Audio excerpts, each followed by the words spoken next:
North Bengal के सिलीगुड़ी शहर में नाबालिग लड़कियों की तस्करी की कोशिश नाकाम। जंक्शन इलाके से 4 बच्चियां छुड़ाई गईं। सिलीगुड़ी जंक्शन स्टेशन से 4 नाबालिग लड़कियों को छुड़ाया गया है। तस्करी की आरोपी महिला फिलहाल फरार है। पता चला है कि महिला कई दिनों से 4 लड़कियों को तरह तरह के प्रलोभन देकर असम ले जाने की योजना बना रही थी। मंगलवार दोपहर को वह लड़कियों के साथ सिलीगुड़ी जंक्शन पहुंची। टिकट काउंटर पर काम करने वाले एक रेलवे कर्मचारी ने संदिग्ध व्यवहार देखा। रेलवे कर्मचारी ने पहले लड़कियों से पूछताछ की। जब उनके जवाब असंगत लगे तो उन्होंने तुरंत घर के लोगों के फ़ोन नंबर लेकर उस घर से संपर्क किया। साथ ही मामले की सूचना दार्जिलिंग जिला विधिक सहायता मंच को दी गई।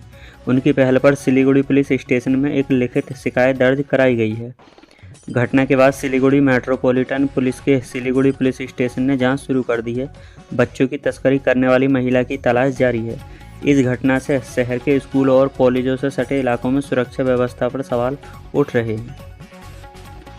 আমার নাম নমিতা মল্লিক। আচ্ছা, আপনার মেয়েকে আজকে পাচারের উদ্দেশ্যে কিছু নিয়ে যাওয়া হচ্ছিল, এক্ষুনি আপনার কাছে ফোন আসে? হ্যাঁ, ফোন আসে। আমার টিটি মাস্টার ফোন করেছিল। আমি তো সকাল থেকে আমি কিছু জানি না, আমি কাজ করছি সকাল থেকে, আমি কিছু জানি না। আমাকে টিটি মাস্টার ফোন করে জংশন থেকে যে 4টা বাচ্চাকে আমরা আটক করছি। তারপরে আমি গেলাম এখানে, তারপর যাই দেখি এগুলো 4টা বাচ্চাকে, আর 3টা বাচ্চাকে পাইছি, একটা বাচ্চাকে পাইনি। তখন এরা বললো আমাদেরকে একজন নিয়ে যেতেছিল, আসাম যাবো আমরা। কিসের জন্য? আমাদের বাবা মা আমাকে টর্চার করতেছে, মারধর করতেছে, এই জন্য আমরা ওনার সাথে আমরা আসাম যাবো। সেই বউটাকে আমি দেখিনি। তারপর টিটি মাস্টার এদেরকে আমাদের হাতে হ্যান্ড ওভার করে দিল। এদেরকে আপনাদের মেয়েদের সাথে ওনার কোথায় পরিচয় হয়েছে? এদের স্কুলে পৌঁছায়, জোসনামের স্কুলে পৌঁছেছে 3 জনের সাথে। আচ্ছা, এটা কতদিন ধরে? এদের বলে 1 সপ্তাহ ধরে পৌঁছায়। আমি তো জানি না, আমার মেয়ে তো জোসনামে তো পড়ে না। আমার হঠাৎ করে এরকম ভাবে দেখা হয়, মেয়েরা কি বলে আপনাকে? আমাদের মেয়েরা কিছু বলে না। আমি যখন ওখানে গিয়েছি, ওখানে যাই, আমি শুনতে পারছি যে এদেরকে নিছে। এতদিন ধরে তো ওনার সাথে কথা বলে আমি জানি না, আমার মেয়ের সাথে কথা হয় না, মানে ওই 3 জনের সাথে কথা হয়েছে, ওর 3 জনে জানে। আজকে 3 জনকেই ধরছিল, 3 জনকে ধরছে। তারপরে ওরা কোথায় যাচ্ছিল? ওরা বলছে আমরা যাবো, আসাম চলে যাবো। ওনাদের সাথে ওই মহিলা ছিল না? হ্যাঁ, ওদের সাথে ছিল মহিলা। এখন কোথায়? আমি তো মহিলা আমি দেখিই নাই, আমার মেয়েও দেখে নাই, আমি আজকে দেখছে। আপনাদের কি কোথাও মনে হচ্ছে না যে শুধু মেয়ে আপনার সাথে যখন মেয়েরা ছিল, ওই মহিলাও তো ওনাদের বাচ্চাদের সাথে পালাইছে? বলে মহিলাটা পালালো, মহিলাটাকে ধরতে পারলেন, কিন্তু বাচ্চাগুলোকে ধরলো। আপনারা কোথাও বাচ্চাকে এখন ওরা জানে, আমি তো এটা বলতে পারি না। আমাকে যা টিটি মাস্টার ফোন করছে, আমরা গেছি, বাচ্চাগুলোকে উদ্ধার করছি। আমি বাচ্চাগুলো, আমার সুভাষপুর লিচু বাগান, 18 নম্বর ওয়ার্ড। ছিল আজকে আপনাদের মেয়েকে যে জংশন থেকে উদ্ধার করেছে, আপনি কি ফোন পেয়েছেন? আমাকে ওই যে আমাদের পাশের বাড়ি এক মামি আছে, মামি ফোন করলো যে হাসি তুমি একটু আসো আমার বাপের বাড়ির দিকে, ওখানে একটু আসো, আমি বলছি যাবো। আমি কি হয়েছে আমি বুঝতে পারছি, তাই তো আমার মেয়েরই কোনো ঘটনা, কারণ আমার একটু ডাউট হচ্ছিল, বাড়িতে বকা টকা দিচ্ছিলাম। যাওয়ার পরে দেখি আমার মেয়ে ওখানে বসে আছে। তারপরে বকাবকি করলাম, কোথায় গেছিস না গেছিস। তারপরে আমাকে এরকম ডিটেলটা বললো যে এরকম আমাদের যাচ্ছিলাম আমরা কোথাও। এই আপনার মেয়েদেরকে আজকে একটা মহিলাকে নিয়ে যাচ্ছিল, ওনার সাথে কতদিন ধরে বাচ্চাদের পরিচয় আপনি কিছু জানতে পেরেছেন? আমি কিচ্ছু জানি না, আমি এখন আজকেই জানতে পারলাম। ওরা নাকি বৃহস্পতিবার থেকে নাকি দেখা হয়েছে, মহিলাটাকে বলছে যে পটাচ্ছে খুব, চলো আমরা যাবো, তোমাকে থাকতে বা খাওয়া দাওয়া ওখানে ভালো মতন থাকতে পারবে, এই এইগুলাই বলে বলছে, যা বলছে ওরাই বললো আর কি, ওদের মুখে শুনলাম। তাছাড়া কোনোদিনও আমি কিছু শুনতে পাইনি। থানায় কি কেস করবেন আপনারা? একটা ডায়েরি আপাতত লিখে রাখলাম। এমনি কোনো কেস করবেন না এখন? এখন দেখি সবাই কি বলে, আমরা তো চাচ্ছি, মেয়ে মানুষ তো। আপনার বাড়ি কোথায়? আমার বাড়ি ঠিক আবার মাতঙ্গিনী কলোনি। মেয়ের বয়স কোথায়? 12 বছর। নাম কি? পুনাক্ষ সরকার। কত নম্বর ওয়ার্ড? 28 নম্বর ওয়ার্ড। পাচারের চেষ্টা একদম ঠিক 15 মিনিটে খবর পেয়ে আমি যখন একটা গুরুত্বপূর্ণ কাজ করছিলাম, আমি দৌড়ে চলে আসলাম। যে একটি বাচ্চার মামা আমাকে ফোন করলো যে এরকম ওরা আমার ভাগ্নি সহ 4জনকে জোসনামী, 3 জন জোসনামী স্কুল, একজন শিলিগুড়ি গার্লস স্কুলের বাচ্চা মেয়েকে, একজন মহিলা সে ফুসলিয়ে টোটোতে করে, কখনো টোটো কখনো নিজে চালিয়ে, কখনো অন্যের টোটোতে এসে দীর্ঘদিন ধরে স্কুলের সামনে বসে থাকতো এবং তাদেরকে ফুসলাতো যে তাদেরকে বাইরে নিয়ে গিয়ে তাদের জীবন পাল্টে দেওয়া হবে। তারা বিভিন্ন ধরনের প্রলোভন দেখাতো। সেই বাচ্চারা গার্জিয়ানদেরও কিছু বলতে পারেনি যে এত বেশি প্রলোভন দেখিয়েছে। বিভিন্ন ধরনের প্রলোভন, তোরা অনেক বড় হবি, তোরা অনেক হাইলাইট হবি, তোরা নানান ধরনের, তোরা ভালো কাজ করবি, তোদেরকে রূপালী জগতে দেখানো হবে। তারপরে ওদের বলতে হবে যে তোরা তো বাড়িতে খাবার পাস না, তোদের বাড়িতে অসুবিধা আছে, তোরা তোদেরকে খাওয়া পড়া, বড় বড় মোবাইল, ভালো কিছু, এই সমস্ত কিছু দেওয়া হবে। তোরা আমাদের সঙ্গে গেলে আমরা একটা তোদেরকে ভালো জায়গায় নিয়ে যাব, এই বলে একজন মহিলা, সে এরকম প্রতিদিন ফুসরাতো, প্রায় 7 দিন ধরে মোটিভেট করেছে ওদের, কেউ টের পায়নি। এমনকি স্কুলের দিদিমণিরা, স্কুলের গার্ডরা যারা থাকার কথা, তারা কেন তারা টের পেল না? তাহলে কি সার্ভিলেন্স হলো? আমরা তো এত সব জানতে পারছি, সার্ভিলেন্স, প্রচুর সার্ভিলেন্স হচ্ছে, পুলিশের পেট্রোলিং থাকছে, তারপরে গোয়েন্দা বিভাগ থাকছে, তারপরে বিভিন্ন ধরনের সার্ভিলেন্সের যারা ডিস্ট্রিক্ট চাইল্ড প্রোটেকশন অফিসার আছে, ডিস্ট্রিক্ট সোশ্যাল ওয়েলফেয়ার অফিসার আছে, অ্যান্টি ট্রাফিকিং নেটওয়ার্ক ফোরাম আছে, মানে প্রচুর সার্ভিলেন্সের জন্য আমরা জানি। কিন্তু এই ধরনের যদি ডে টাইমে সকালবেলায় স্কুল থেকে তুলে নিয়ে যায়, কিডন্যাপ করে, এর চেয়ে ভয়াবহ ব্যাপার আর কি থাকতে পারে? উদ্ধার হয়েছে যখন জংশন স্টেশনে ওদের জন্য টিকিট কাটতে গেছিল, আর মহিলারা একটু মানে ওদের এসওপিটা একটু ওরা যেভাবে ইউজ করছে, মানে কিডন্যাপিং এর ক্রিমিনালরা, মিসক্রিয়েন্টসরা যারা ইউজ করছে, সেই এসওপিটা এমন ভাবে করা যে যাতে কেউ টের না পায় যে ওরা স্কুলগুলো থেকে স্টেশন পর্যন্ত যাক। স্টেশনে গিয়ে তারা যথারীতি যখন কাটছে, তখন সেম কেস একটা এনজিপিতে হয়েছিল রিসেন্টলি, আমরা গিয়ে উদ্ধার করেছিলাম Darjeeling district legal aid forum থেকে। আবার সেম কেস কিন্তু হলো যে জংশন স্টেশনে যখন টিকিট কাটতে যায়, তখন টিকিটের যে বুকিং এ ছিল তাদের সন্দেহ হয়, তারা কিন্তু টিকিট দেয়নি, এবং সেখান থেকে খবরটা এক একজন গার্জিয়ানের কাছে এসে গেছে। যে মহিলা নিয়ে যাচ্ছিল তাকে আইডেন্টিফাই করা গেছে? তাকে এখনো আইডেন্টিফাই করা হয়নি। আমার সঙ্গে দীর্ঘ আলোচনা, বাচ্চাগুলোকে যখন ধরেছে ওই মহিলাটা ছিল না? অবশ্যই হ্যাঁ ছিল, কিন্তু আমার সঙ্গে যেটা দীর্ঘ আলোচনা হলো থানায় অফিসারের সঙ্গে, যে থানার থেকে মহিলাকে কেন মানে ইয়ে করা হলো না, মানে কি বলবো, মানে ইন্টারসেপ্ট করা গেল না। সেই ইন্টারসেপশনের ব্যবস্থাটা যদি মানে এতই ক্রিটিক্যাল হয়, তাহলে এরকম ঘটনা আরো ঘটবে। মানে এই যে আজকে তো ধরা বললো, কি মনে হচ্ছে এরকম শহরে আরো হচ্ছে, আরো জায়গায় যাচ্ছে, মোটিভেট করছে। কারণ শিলিগুড়ির সবচেয়ে বড় স্কুল দুটো, একটা হচ্ছে শিলিগুড়ি গার্লস, আর একটা হচ্ছে শিলিগুড়ি জ্যোৎস্নাময়ী। এবং আমি ধরে নিলাম যে শিলিগুড়ি জ্যোৎস্নাময়ী স্কুলটা হচ্ছে একটু রিমোট, কিন্তু গার্লস স্কুল তো রিমোট না, ওখানে তো সার্ভিলেন্স 100% দেওয়া উচিত। 17 নম্বর ওয়ার্ডে 4জনেরা কোথায়, মানে বাসিন্দা 3জন হচ্ছে সূর্য সেন কলোনি, আর একজন হচ্ছে লিচু বাগান, কোটমল লিচু বাগান। মানে এই যে যারা টার্গেট হচ্ছে, তাদেরকে পুরো যাদের কম, তাদেরকে কি টার্গেট করা হচ্ছে? মানে সমস্ত জেনেই কি তারা যাচ্ছে? হ্যাঁ, মানে সমস্ত রেডি করে খোঁজ খবর নিয়ে তারপরে যাচ্ছে। কিন্তু আমরা ভীষণ চিন্তিত, উই আর ভেরি মাচ মানে কি বলবো, মানে কমব্যাট প্রসিডিওর যদি এই ডিজাইনের উপরে কমব্যাট প্রসিডিওর না হয়, তাহলে পরে কিন্তু প্রশাসনের পক্ষে এটা কিন্তু একটু মুশকিলই হবে। কারণ প্রশাসনের কি একটা ব্যবস্থা নিয়ে একটা প্রশ্ন উঠে দাদা, এইরকম শুনুন, এজেন্সি ব্যবস্থা সব আছে, কিন্তু কেন হচ্ছে না আমরাও অবাক হয়ে যাচ্ছি। আমি তো প্রায় 27 বছরে বহু এই ধরনের কেস দেখলাম, বহুবার আপনি ভিন রাজ্য থেকে। হ্যাঁ, কিন্তু এটা একটা আনপ্রেসিডেন্টেড একটা ব্যাপার। কিরকম ভাবে এই 4জন তো বিলো 16, হ্যাঁ, 9 থেকে 16-র মধ্যে। এবারে স্কুলের গেটের উল্টো দিক থেকেই টোটো ধরে এই 4জনকে নিয়ে যাওয়া হয়। কিন্তু ওরা তো আমাদের কাছে কোনো কমপ্লেন করেনি যে ম্যাডাম এরকম কোনো মহিলা থাকে, আমাদের এইভাবে বলে, তো কিছু বলেনি। ওরা তো ভালো মানে ওদেরকে বলা হয়েছিল যে কাউকে জানালে খুন করে দেব, একটা হুমকি দেওয়া হয়েছিল, যে কারণে ভয় ছিল। তো যেটা প্রশ্ন উঠছে, একেবারে স্কুলের গেটের সামনে থেকে চলে গেল, অথচ গেটে আপনাদের কর্মী থাকে, তাদের কোনো নজরে আসলো না। কোথাও কি গাফিলতি রয়েছে, নজরদারি? আমার যে ছেলেটি আছে, ও কিন্তু সবসময় ছোটখাটো ব্যাপার হলেও আমাকে না পেলেও আমার যে সিনিয়র টিচার্স রয়েছেন ওনাদেরকে কিন্তু সবসময় ও ইনফর্ম করে যে একটা ছেলেকে দেখতে পাচ্ছি বা কিছু, কিন্তু 3 দিন ধরে তো ও কোনো কিছু ইনফর্ম করেনি। মাঝখানে শনি রবিবারে বন্ধ ছিল, এবার কালকে স্কুল হয়েছে, আজকে স্কুল হয়েছে, কই আমাকে ও কিছু ইনফর্ম করেনি। আর ও কিন্তু ইনফর্ম করে সবকিছু, কিছু দেখলেই।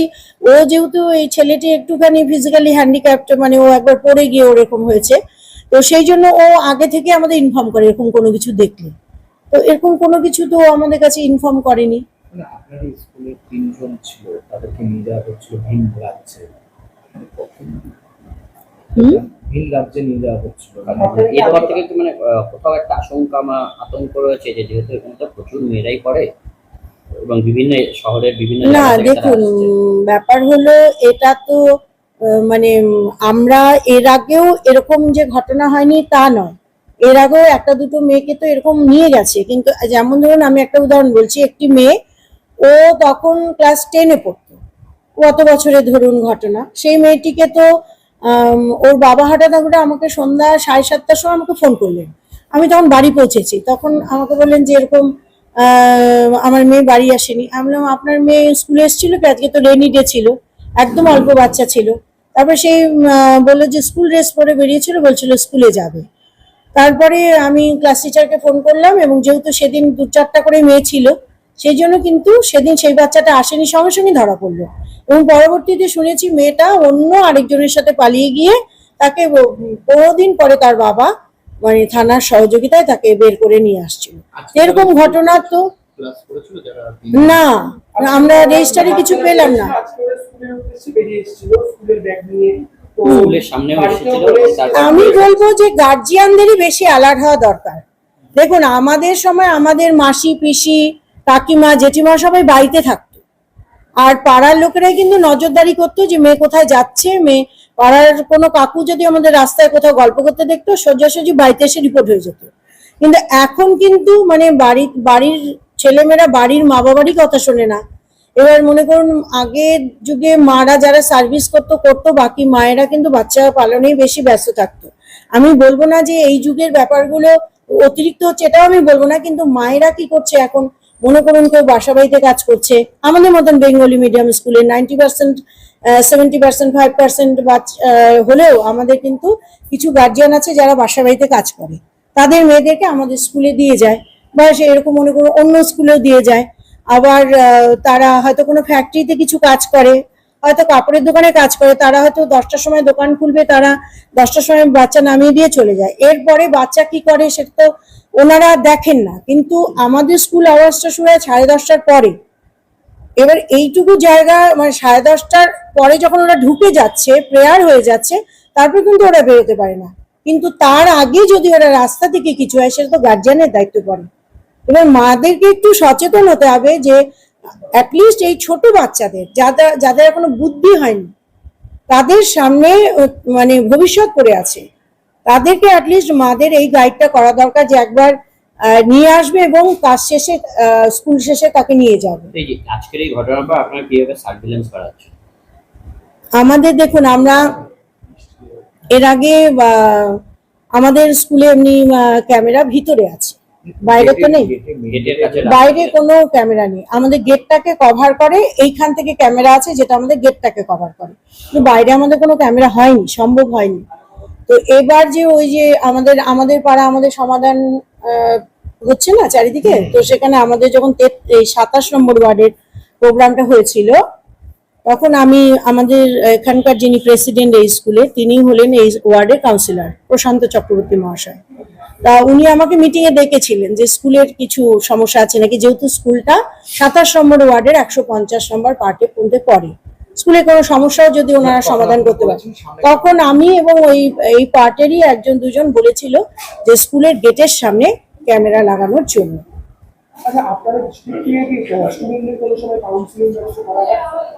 সেটা তো বিভিন্ন ধরনের, ধরুন ক্লাসে আমরা তো নানা কিছু বাচ্চাদের বলে বোঝাই, তারপরে মনে করুন যে কোনো সংস্থা থেকে আসে তখন হয়, পার্টিকুলারলি এরকম কোনো ক্লাস নেই।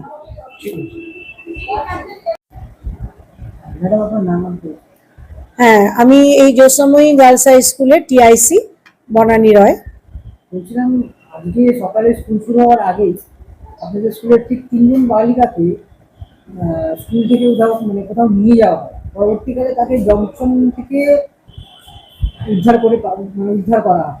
তারপরে আমি তো এই মাত্র আপনাদের কাছে এই খবর শুনছি। কারণ বাচ্চারা দুষ্টুমি করে, কিন্তু আমাদের বাচ্চারা প্রচুর দুষ্টুমি করে, এত বাচ্চাকে সামলাতে আমাদের হিমশিম খেতে হয় প্রত্যেকটা টিচারকে। কিন্তু আমাদের বাচ্চারা তো স্কুলে একবার ঢুকে গেলে আর বেরোতে পারে না। আমাদের একজন আমাদের স্টাফ আছে যাকে আমরা রাখি, সে যদিও সরকারি মতো এমপ্লয়েড নয়, কিন্তু আমরা অফিসের স্কুল ফান্ড থেকেই তাকে ব্যবস্থা করে ডে নাইটের জন্য ও থাকে। তা ও সবসময় গেটটা তো বন্ধ করে রাখে, ভেজিয়ে রাখে। কেউ আসলে আমাকে ফোনে হয়তো জিজ্ঞেস করে যে প্রবেশ করতে দেবে কিনা, তারপরেই ঢুকতে দেওয়া হয়। আর কোনো বাচ্চার কোনো অসুবিধা হলে আমরা তো গার্জিয়ানকে কল করে তারপরেই ছাড়ি। এরকম না আমাদের ভিতর থেকে তো বেরই হয়নি। আমি তো ম্যাডামকে বললাম রেজিস্টার আনতে, তো রেজিস্টারে ম্যাডামরা দেখছেন, এবার দেখে ওরা বলবে যে বাচ্চাগুলো আদৌ আমাদের স্কুলে এসেছে কিনা। আর স্কুলের ভিতরে না আসলে বাইরে ওরা তো গার্জিয়ানের দায়িত্ব, যে গার্জিয়ান নিয়ে যাবে। এখন গার্জিয়ান যদি সেই দায়িত্ব ঠিক মতন পালন না করে থাকে এবং রাস্তা থেকে যদি কিছু হয়, সেটা তো আমাদের জানার কথা নয়। এবং আজকে আমাদের কোনো গার্জিয়ান ফোন করেও কিছু জানায়নি, এটাই হলো ব্যাপার। আমি তো আপনাদের মুখে শুনে আশ্চর্য হয়ে যাচ্ছি যে এসব কি ঘটছে ছোট ছোট বাচ্চাদের নিয়ে। পুলিশ তাদের সাথে কথা বলে এটা জানতে পেরেছে তারা নাকি স্কুলের স্টুডেন্ট। এ বিষয়ে আর কি বলবো, এটা তো ছোট বাচ্চা, কোন ক্লাসের বাচ্চা বলেছে? একজন বলেছেন 7C আর 2জন বাচ্চা বলেছেন ক্লাস 6। আচ্ছা, আমি আমার ম্যাডামদের রিকোয়েস্ট করছি একটু রেজিস্টারটা দেখে বলুক সে মেয়েগুলো প্রেজেন্ট আছে কিনা। নিরাপত্তা তো আমাদের ভিতরে যে নিরাপত্তা সেটা তো আমাদের ঠিক আছে। আমরা তো কোনো বাচ্চাকে বেরোতে দিই না। ইভেন তার যদি দাদা তাকে নিতে আসে, হয়তো প্রচন্ড শরীর খারাপ, আমরা হয়তো গার্জিয়ান কল করলাম, সেক্ষেত্রে হয়তো মা না এসে বাবা না এসে দাদাকে পাঠালো, আমরা সঙ্গে সঙ্গে দাদাকে বলি ফোন করুন মাকে। ও মাকে ফোন করার পরে মার মোবাইলে আমি কথা বলি বা ক্লাস টিচার কথা বলেন, তারপরে কথা বলে নামটা জানা হয় যে তার ছেলে আছে কিনা, তার নিজের ছেলে কিনা এবং সেই ছেলের নাম কি, তারপরেই সেই গার্জিয়ানের সঙ্গে আমরা ছাড়ি, তা নাহলে আমরা ছাড়ি না। তো সেক্ষেত্রে আমরা কিন্তু ভিতরের প্রোটেকশনটা কিন্তু আমরা যথেষ্টই দিই। এবারে বাইরে যদি বা গার্জিয়ানদের দায়িত্ব তার বাচ্চাদের নিয়ে আসা নিয়ে যাওয়া, এবার নিয়ে আসতে গিয়ে যদি তারা যদি ঠিক টাইমলি যদি বাচ্চাকে নিয়ে না আসেন বা কোনো কিছু যদি রাস্তায় ঘটে যায়, সেটা তো আমরা জানি না এবং আমাদের বলারও কিছু নেই। কারণ আমরা তো স্কুল সামলাবো, স্কুলে অফিস সামলাবো না, আমরা বাইরেরটা দেখবো, এটাই হলো ব্যাপার। প্রশাসনের কাছে আমি এটাই বলবো যে দিন দিন এগুলো যেহেতু বেড়ে যাচ্ছে, যে রাস্তা থেকে কিডন্যাপ হয়ে যাচ্ছে বা কিছু হচ্ছে, ছোট বাচ্চাদের তুলে নিয়ে যাচ্ছে, এগুলো তো ভালো নয়। তো ওনারা আজকে আপনাদের মুখ থেকে যেটা শুনলাম যে ওনারা বলছেন যে জংশনের ওদিক থেকে ওনাদেরকে বাচ্চাগুলোকে পেয়েছে, তাহলে সেই ক্ষেত্রে ওনারা যে কাজটা করেছেন খুব ভালো কাজ করেছেন। এবং এই টহলদারিটা যদি ওনারা আরো বাড়ান তাহলে খুব ভালো হয়। এবং বিশেষ করে আমাদের মহিলাদের বাচ্চাদের যে স্কুলগুলো, তার সামনে যদি ওই সিভিল ভলান্টিয়ার যদি পোস্টিং থাকে, সকালে একটা আর ইয়েতে একটা, ছুটির সময় একটা। এমনি মনে করুন আগে অনেক ছেলেপেলে ঘুরঘুর করতো অনেক আগে, কিন্তু বছর 2-3 ধরে কিন্তু আমাদের যেহেতু এর আগেও একটা মেয়েকে এরকম হয়েছিল, সেজন্য তারপর থেকে আমরা প্রেয়ার দিয়েছিলাম শিলিগুড়ি থানাতে যে আমাদের যেন গেটের সামনে স্কুল আসার সময় এবং যাওয়ার সময় যেন থাকে আর কি মহিলা। ওইভাবে দেওয়া হয়নি, কারণ ওনারা বলেছিলেন যে আমাদের তো বিভিন্ন জায়গায় বিভিন্ন রকম কাজ থাকে, সবসময় তো এভাবে দেওয়া যাবে না। কিন্তু আমরা দেখেছি মাঝে মাঝেই তেজস্বিনী বাহিনীর যে একটা গ্রুপ কিন্তু ওরা ঘোরাফেরা করে, মাঝে মাঝে আমার স্কুলের সামনেও এসে বসে। আমি ম্যাডামদের কাছে শুনলাম কালকেও ছিল ওরা। আর তারপরে ওরা আবার কিছুক্ষণ থেকে আবার স্কুল চালু হলে চলে যায়, সেটা গেটের বাইরে ওরা থাকে। এই যে একটা যেটা বিষয় যে এই বাচ্চারা যেটা বললো যে গত কয়েকদিন ধরে ওই মহিলা ছুটির সময় সোমবার 3 দিন ধরে নিশ্চয়ই আগের তার আগে প্ল্যান আছে ওনার করছে, আগের প্ল্যান আছে। এটা সন্দেহ বিষয় কিছু নেই আপনাদের যে ডেলি একজন আসে বাইরে দাঁড়িয়ে চুপচাপ বসে আছে, সেটা আপনারা তো যাওয়া আসা করেন না, একজন মহিলাকে যখন দেখা যাচ্ছে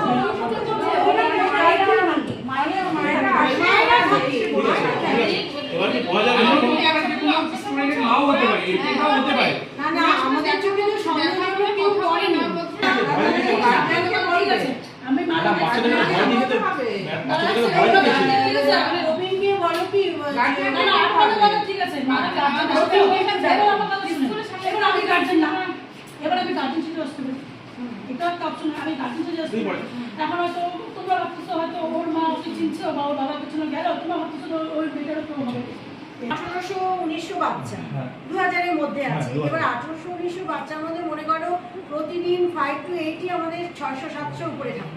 তারপরে 9 আছে, 10 আছে, 11 আছে, 12 আছে। মনে করো যে সব মিলে যদি কমসে কম 400 থেকে 500 হয়, তাহলে আমাদের রোজ 1200 থেকে 1300 বাচ্চা আমাদের স্কুলে আসে। আমরা তো যখন ভর্তি করতো তখন আমাদের 1200-1300 বাচ্চা যখন স্কুলে ঢোকে, প্লাস গার্জিয়ানরা সঙ্গে থাকে, কথা শুনতে চায় না, তারাও পারলে বাচ্চাকে ক্লাসেই বসিয়ে দিতে চায়। সেটা তো অ্যালাউ না, কারণ জায়গা নেই, অত ঢুকলে তো হবে না। একটু সন্দেহজনক থাকে না। এবার যখন